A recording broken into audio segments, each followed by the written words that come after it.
आप बताएं आपका काम कैसा रहा, कैसे आपने ये चीज़ें कैसे की, और क्या चीज़ें हैं जो एज एन एजेंट तो मुझे नहीं पता, एज अ स्टूडेंट आपको क्या एक्सपीरियंस, और ये भी बता दें कि एज एन एजेंट जो अब मैं हूँ, हर एजेंट तो इधर नहीं आता ना स्टूडेंट्स के लिए। मैं इधर आया हूँ भाई, ऑस्ट्रेलिया से आया हूँ 18-20 घंटे की फ़्लाइट लेके, तो मैं इसलिए आया हूँ ताकि जो हमारे स्टूडेंट्स आते हैं उनके लिए थोड़ी आसानियाँ हों, और मुझे रियल में जानना है कि भाई साइप्रस है कैसा, स्टूडेंट आके इधर खुश होंगे कि नहीं। तो उसके बारे में आप थोड़ा सा अपना एक्सपीरियंस और शेयर कर दें। तो बात ऐसी है कि मेरी नज़रों में तो एजेंट वही है जिसको वहाँ की नॉलेज है, जहाँ वो अपना क्लाइंट भेज रहा है, स्टूडेंट भेज रहा है।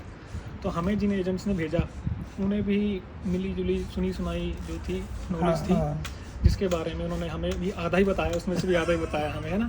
तो एजेंट वही चूज़ करे जो खुद वहाँ जा चुका है, जिसको नॉलेज है कि क्या प्रोसीजर है। अब जब भी कहीं फाइल लगाएं तो प्रॉपर प्रोसीजर पूछें। एग्जैक्टली। कॉलेज में वहाँ अराइवल के बाद कोई फ़ीस हमें देनी पड़ेगी या नहीं देनी पड़ेगी, ये ज़रूर पूछना, क्योंकि मेरे साथ ऐसा हुआ था।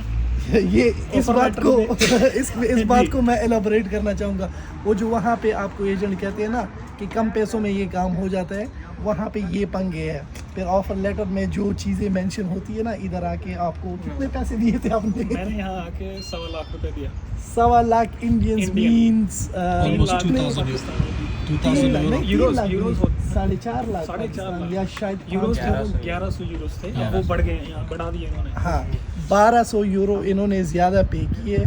तो ये जो जिन एजेंटों को नहीं पता होता ना कि वो कॉस्ट क्या है, वो आपको बाई की तरह बैड एक्सपीरियंस करके जो है ना 1.5 लाख देने पड़ेंगे। अच्छा, ये बैड एक्सपीरियंस आपका? जी, बहुत ज़्यादा। पहले दिन मैं जब यहाँ आया तो इन्होंने कहा कि चलिए बैठिए, थोड़ा बहुत पेपर वगैरह देखा इन्होंने, फिर बोलते लाओ 1100 यूरो। तो मैं इस चीज़ से पहले ही क्लियर था, मैंने अपने एजेंट से बात कर रखी थी, क्योंकि मैंने देखा अपने ऑफर लेटर पे after arrival fee 600 and 500 immigration plus medical. जी, तो मैंने उससे बात कर रखी थी। उसने उस टाइम बोला था कि ये पेड है, बीच में है, पैकेज में ही है, लेकिन यहाँ आके पता चला कि नहीं है। अच्छा, उसने झूठ बोला है, उसको पता नहीं था, तो चलो मुझे पे करने पड़े। हाँ। अब 2000 यूरोज यहाँ पे लेके आने पड़ते, जो कि एंट्री लेटर पे लिखा होता है। यस।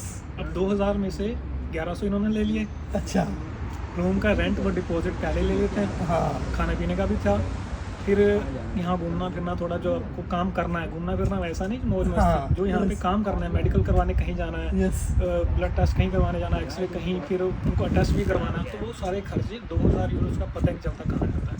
तो एक काम और करना, स्टूडेंट जो आने वाले हैं हमेशा पैसे ज़्यादा लेके आना जितने आपको रेकमेंड किए गए हैं। हाँ।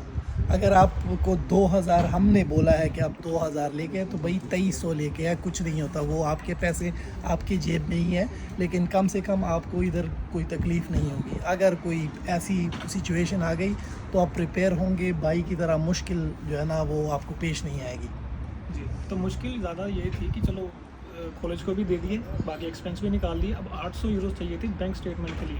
अच्छा, तो तब पैसा कोई नहीं था, अब सब तो खर्च हो गए, हाँ, काम भी नहीं था इतनी जल्दी।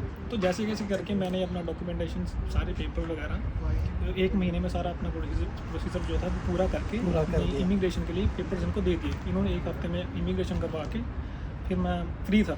अच्छा, तो बस इन चीज़ों के लिए पहले से रेडी होना, पैसे ज़्यादा रखना और क्लियर करके आना, चीज़ें क्लियर करके आना है कि क्या क्या कॉस्ट क्या क्या है, वो क्लियर करके आना है। वो ये नहीं कि मेरा काम जल्दी जल्दी करो, वो वाला काम नहीं करना भाई। पूछना है, अपने जानना है कि क्या क्या चीज़ आपको चाहिए। इस तरह के लाइव एक्सपीरियंसेस आपको मेरे ख्याल से कोई एजेंट होगा जो ऐसे कर रहा होगा। ये तो अच्छा हुआ कि ये भाई मिले, और ये क्योंकि खुद तकलीफ़ से गुजरे हैं तो चाह रहे हैं कि कोई और तकलीफ़ से ना गुजरे।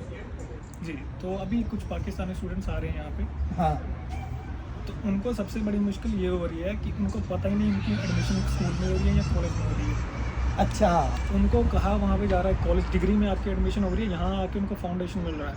हाँ, फाउंडेशन में अगर आप साइप्रस में आते हो तो आपको वर्क लेटर नहीं मिलता, जिसकी वजह से आप काम ही नहीं कर सकते। अच्छा, और यहाँ पे रूल बहुत सख्त हैं। हाँ, एक बार पकड़े गए तो सीधा तो डिपोर्ट, सीधा डिपोर्ट। हाँ बस यही होगा।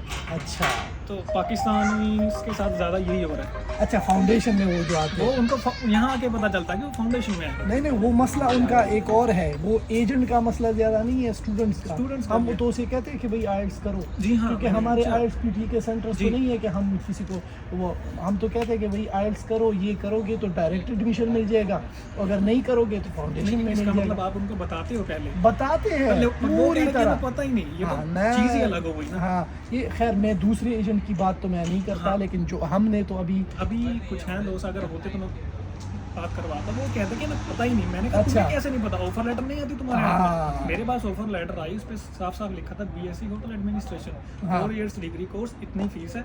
हाँ तो क्यों नहीं पता तुम्हें? तुम हाँ। आके मन करके आ रहे हो, तुम्हें एयरपोर्ट पे किसी ने नहीं पूछा? हमारी इंटरव्यू हाँ। दिल्ली में हमें क्वेश्चनिंग हुई, अच्छा प्रॉपर क्वेश्चनिंग होती है वहाँ पे, क्या हाँ। करने जा रहे हो, कौन सा कोर्स है, कौन सी सिटी, ये वो सब कुछ साइबर से लिए हाँ हुई, मेरे से हुई। सही। तो आप कैसे आ रहे हो, हाँ, है ना? और तो ये जब चीज़ हम इनको बोलते हैं कि भाई एक इंटरव्यू है, कॉलेज वाले एक इंटरव्यू लेंगे, तो उससे उनकी जान चली जाती है, वो इंटरव्यू कैसे देंगे भाई? इंटरव्यू नहीं दोगे तो आगे उस पूछगछ कैसे, क्लास कैसे, इमिग्रेशन को कैसे फेस करोगे? तो ये चीज़ें तो आपको करनी पड़ेगी।